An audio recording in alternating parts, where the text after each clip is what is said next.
Hal yang pertama harus gue bilang sebelum lo lanjut nonton video ini, gue pribadi bukan pemain game The Last of Us dan cuma tahu gamenya aja. Ya intinya belum pernah main lah.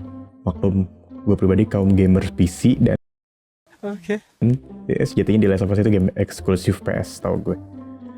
Detailnya gue kurang tahu tapi setahu gue versi remasternya udah ada di PC tapi harganya juga mahal banget buat kaum ya diskonan kayak gue. Jadi intinya lu cuma bakal denger bacotan dari seorang penikmat seriesnya aja, semacam review lah, tapi bukan dari pemain gamenya atau dari seorang yang fanboy abis dan ya cuma penontonnya lah ya. Dan bisa dibilang awal nonton cuma karena ada Indonesia yang ngecok.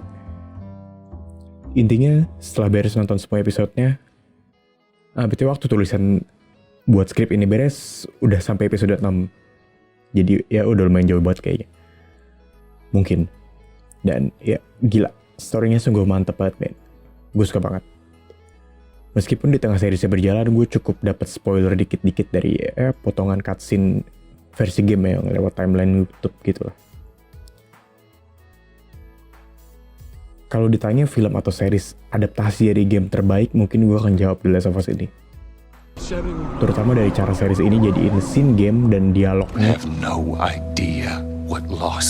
ke versi beneran. Kalau lo udah lihat comparison side by side di YouTube atau tempat lain, mungkin lo akan langsung ngerti deh. Dan kalau bandingin Resident Evil sama ini ya,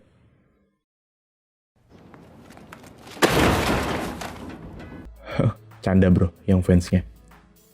Dari segi cast gue denger cukup banyak yang gak puas dari kalangan pemain game, tapi karena gue pribadi belum pernah main gamenya dan ya, cuma tahu aja seperti yang gue bilang di awal. Karena seingat gue waktu SMP cuma pernah nonton gameplay walkthrough-nya gitu sama teman gue. Karena adegan ini terasa cukup familiar banget buat gue. BTW terutama untuk karakter Ellie, di awal episode rilis cukup banyak komentar pedesnya dari fanboy.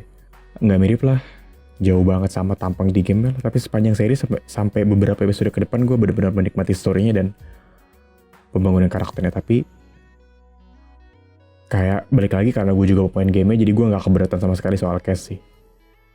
Dan hubungan bapak anak ini sungguh terbangun dengan baik dari awal sampai akhir. Dan ya karena setahu gue senjata dari game The Last of Us itu sampai suka menang penghargaan dan suka jadi omongan para gamers sampai di beberapa tahun kebelakang itu ya karena story-nya gitu yang wah banget.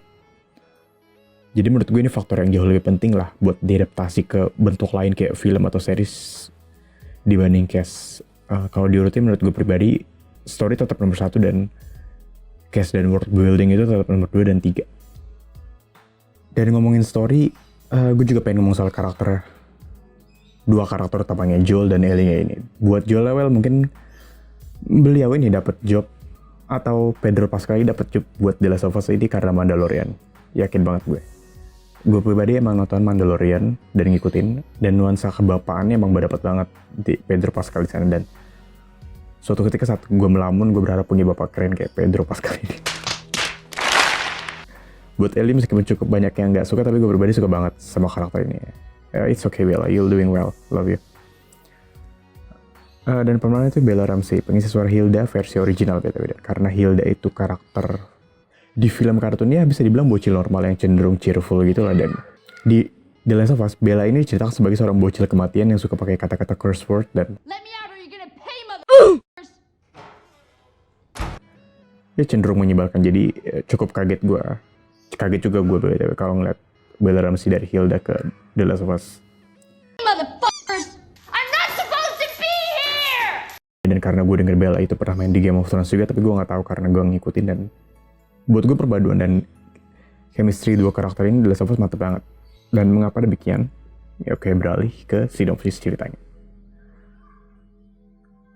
Ini singkat aja ya, dunia apokalips karena infeksi jamur yang berevolusi jadi bisa tumbuh di tubuh manusia dan bisa bikin mereka jadi zombie. Diceritakan ada seorang bapak yang kehilangan anaknya saat wabah ini baru meledak. Dan karena hal itu terus merasa bersalah dan kena mental sampai 20 tahun kemudian.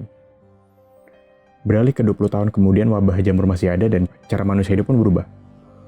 Muncul seorang anak yang kebal terhadap infeksi jamurnya dan bahkan berpotensi untuk penciptaan vaksin terhadap virus jamurnya itu.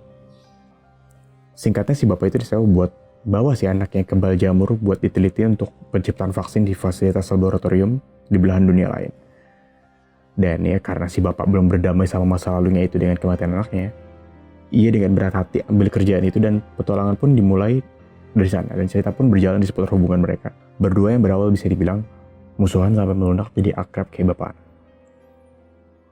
Intinya gue suka banget sama series ini. Mengesampingkan unsur pelangi, menurut gue ya it's American thing that we cannot understand yet. Berdasarkan data YouTube gue, penonton channel ini seumuran gue dan gue rasa kita udah cukup dewasa soal ini. Secara jelas series ini dan game sendiri mempromosikan hal tersebut. Dan mungkin series ini bisa di skip aja buat orang yang anti atau keras banget sama hal itu ya. Wajar sih, dan gue gak mau detail banget bahas soal ini sebenarnya. Pokoknya sebagai adaptasi game ini 9 dari 10 lah dari gue. And Resident Evil Adaptation is fucking trash compared to this bitch.